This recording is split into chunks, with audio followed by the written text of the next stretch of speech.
Is this the end of the National Firearms Act, or does it just look like it? No, this is not sort of clickbait or anything like that. We've got a federal judge ruling coming out of Texas that may just undo most, not all, most of the National Firearms Act. We're talking no Form 1s, no Form 4s, no registries maintained by the ATF and the federal government about who owns what you need to own, what you do own, and of course, getting those permission slips to do those transfers. A federal judge may have struck it down, not for everyone, just for people who are part of the lawsuit. And folks, you will have the opportunity to be part of the lawsuit, and you're going to need to do that if you want to get on board no later than August 12th. We're going to get to those important details later.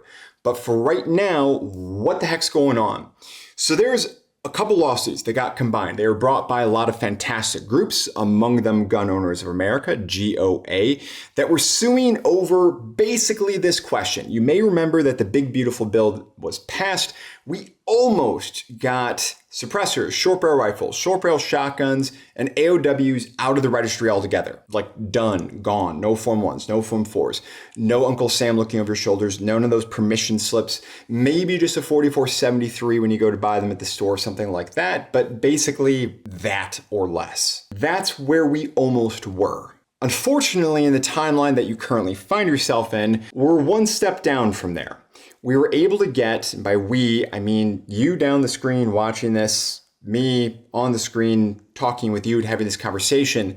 But importantly, there's a group out there called Gun Owners of America that was doing so much for you, the Second Amendment. I am not getting paid at all to say this. There's no kickbacks or anything like that coming my way.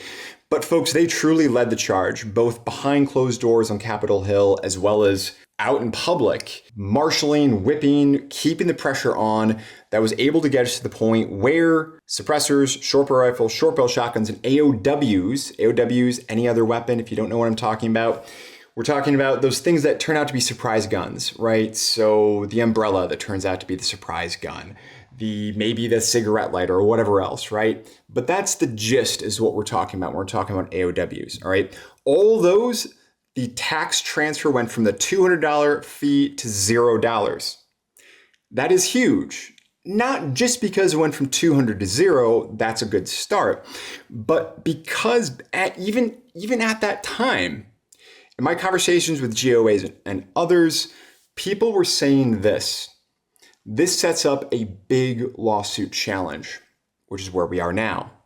Okay, so what's the challenge? In English, what's the challenge? The challenge is this, and I'm just going to kind of combine the arguments that have gone back and forth between the good guys, we're talking Gun Owners of America, FPC, FRAC, and other groups that I'll get to in a couple of moments, as well as our tax dollars. We're talking about the Department of Justice, okay? The gist to it goes something like this.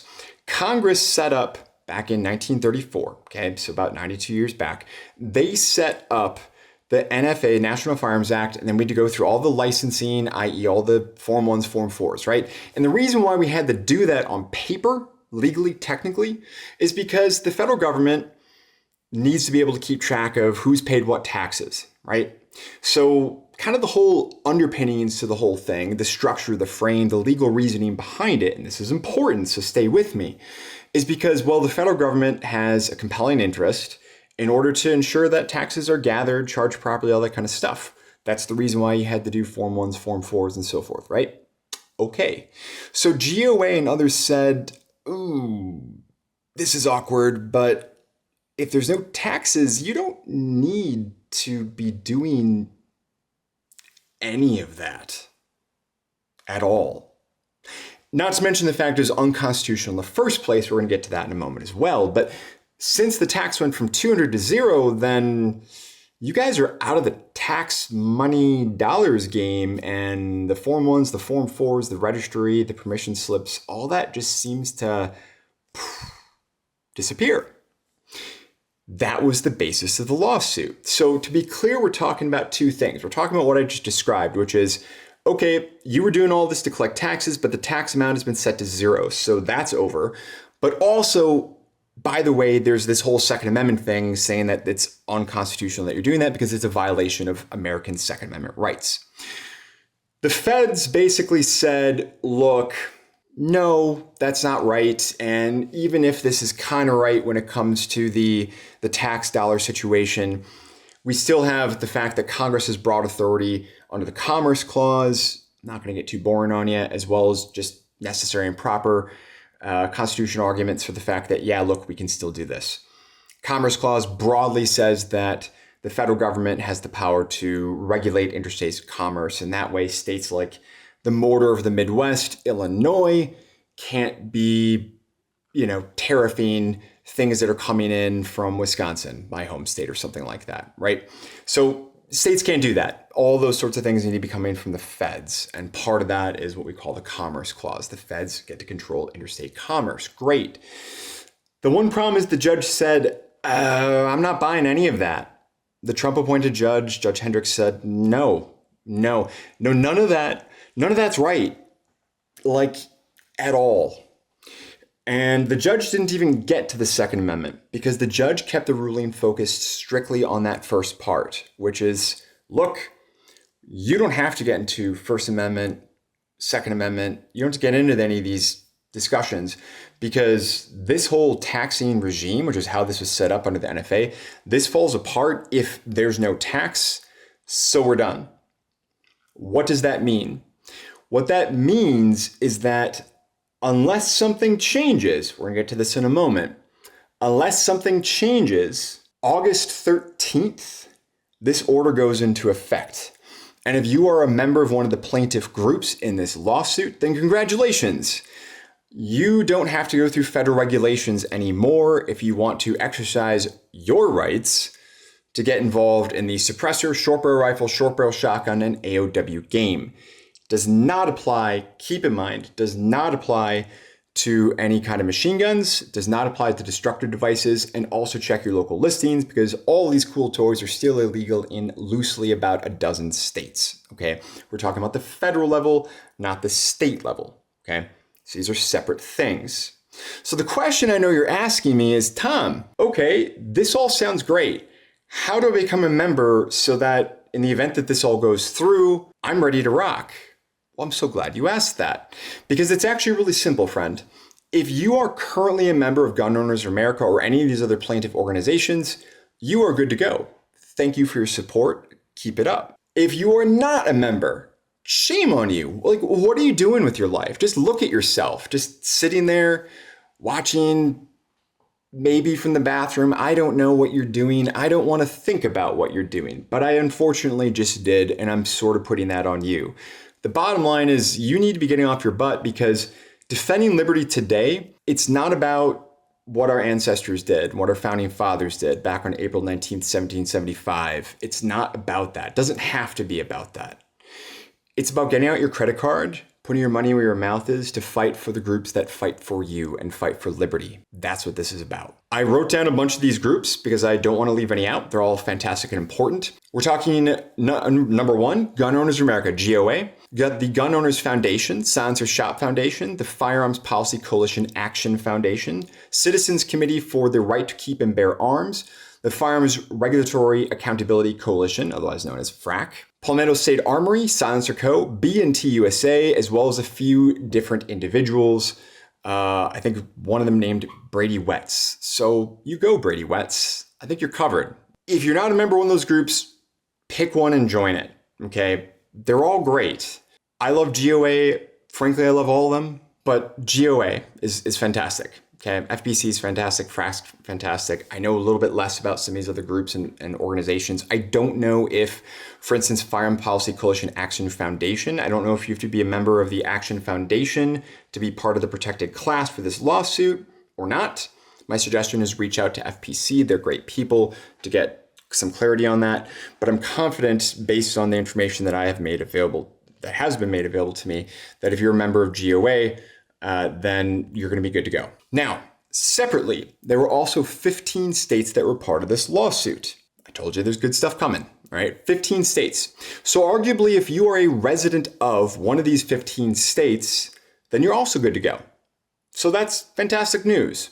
Still not an excuse for not supporting those who support you and fight for the Second Amendment. Still no excuse. You're still on that hook. Let me be super clear about that. The states are Texas and South Carolina, Okay, those are the two states who are the lead plaintiffs. But we also have Alaska, Georgia, Idaho, Indiana, Kansas, Louisiana, Montana, North Dakota, Oklahoma, South Dakota, Utah, West Virginia, and Wyoming. So if you're a resident in one of those states, you should also have a good argument. Keep in mind, if your AG does something weird, like they pull out a lawsuit or something else like that, too bad, so sad, you're going to be on that sinking ship. So the safest thing to do is, great, if you're in one of those states, congratulations, you're winning. But let's take this one step further and just really kind of tie the bow off, join one of these groups, or join all of these groups, better yet. Okay, I'm a paying member of multiple of those organizations, fantastic organizations. Okay, now I did say that there's a little extra thing on this. The extra thing is that the judge, despite the fact that the ruling has already taken place, you can read about it in the description box, the judge stayed the ruling for 7 days. So August 12th would be the deadline. So you need to join one of these organizations before then. My suggestion is just do it now, but before August 12th, to ensure that when the train leaves the station, you are on that train. There is a strong possibility, very strong possibility, that the federal government will appeal this. If they do, then most likely that ruling will not go into effect. An appeal will trigger a stay of that ruling. In other words, everything is just being preserved and it's rolling ahead. But keep in mind, where that appeal will go is going to be to the very pro Second Amendment, very pro liberty Fifth Circuit Court of Appeals. So many of the fantastic firearm rulings we've been getting over years and years and years now have all been coming out of the Fifth. So we have great odds at winning in the Fifth. And then if they still want to appeal it, then of course we're off to the United States Supreme Court. The Supreme Court only accepts about 1% to 2% of cases. So if the Supreme Court says no, and the Fifth sides with the good guys, then folks, you may have just missed your shot. So what are you doing? Get on board, right? Join the Cool Kids Club. You can sit in the varsity locker room with me. It's okay, you can do it. Just join one of these groups. It'll be great, it'll be fun. Let me know what you think about all this down below in the comment field. Again, I'm broadcasting from my Northern Command. I'm gonna be going outside doing some more shooting, doing some more trapping, doing all sorts of fun stuff. As soon as I click off, cannot wait to do that. The family's all waiting for me. We're gonna close out with our ever popular quote of the day. Before I do, don't forget to, again, comment down below what your thoughts are, what your predictions are. And of course, don't forget to like and share the video, if you don't mind, all the YouTube stuff, right? Our quote of the day, I'm gonna read it off the screen. This one comes from Pericles, as recorded by Thucydides. We're talking about ancient Greeks in his history of the Peloponnesian War. So when Sparta and Athens went to war.